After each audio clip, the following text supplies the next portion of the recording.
ప్రేక్షకులందరికీ నమస్కారం. 2025 సంవత్సరం మార్చి 9వ తేదీ నుండి మార్చి 15వ తేదీ వరకు గల వారఫలాల్లో మేషరాశి వారికి ఎలా ఉండబోతుంది, అలాగే ఈ రాశి వారు చేయాల్సిన పరిహారాలు ఏమిటో తెలుసుకోబోయే ముందు మీరు ఏమైనా సమస్యలతో బాధపడుతుంటే వాటి పరిష్కారం కోసం మీరు స్క్రీన్ మీద కనిపిస్తున్న మా గురువు గారి నెంబర్ కి కాల్ చేసి మీ సమస్యలకి తగిన పరిష్కారం పొందండి. ఖచ్చితంగా మీ సమస్య పరిష్కారం అవుతుంది.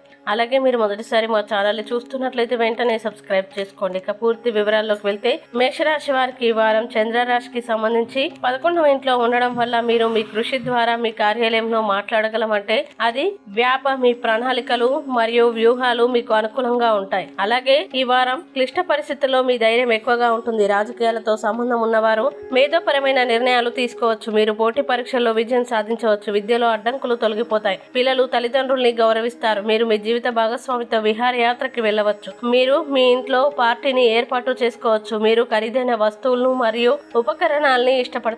మీరు మీ పరిచయాల్ని సద్వినియోగం చేసుకోగలుగుతారు. గురువారం తర్వాత కార్యాలయంలో మీ గౌరవం పెరుగుతుంది. వారాంతం చాలా అనుకూలంగా ఉంటుంది. అయితే ఈ వారం కొన్ని పాత చట్టపరమైన విషయాలు తిరిగి తలెత్తవచ్చు. చిరాకు కారణంగా మీ వైవాహిక సంబంధం ప్రభావితమవుతుంది. ప్రజలు మీ దాతృత్వాన్ని అనవసరంగా ఉపయోగించుకోవడానికి ప్రయత్నిస్తారు. మీకు దగ్గరి బంధువుతో విభేదాలు ఉండవచ్చు. ఒత్తిడి మరియు నిరాశ పరిస్థితులు తలెత్తవచ్చు. పూర్తయిన పనులు సమస్యలు వచ్చే అవకాశం ఉంది. ఇక మేషరాశి వారు ఈ వారం చేయాల్సిన పరిహారాలు గనక చూసినట్లయితే ప్రతిరోజు 21 సార్లు ఓం శివ ఓం శివ ఓం అని జపించండి. అలాగే మేషరాశి వారికి అనుకూల తేదీలు గనక చూసినట్లయితే వీరికి 15వ తేదీ చాలా మంచి రోజు. ఈ తేదీలో ఏ పని ప్రారంభించినా సరే మంచిది. వీడియోని లైక్ చేయండి, షేర్ చేయండి. మరియు మీరు ఏమైనా సమస్యలతో బాధపడుతున్నట్లయితే వాటి పరిష్కారం కోసం ఒకసారి గురువు గారి నెంబర్ కి కాల్ చేసి మీ సమస్యలకి తగిన పరిష్కారం పొందండి. ఖచ్చితంగా మీ సమస్య పరిష్కారం అవుతుంది. ఇంకా మీరు అనుకున్నటువంటి అన్ని పనుల్లో అంతా మంచిగా జరగాలని కోరుకుంటూ సర్వే జన సుఖినో భవంతు.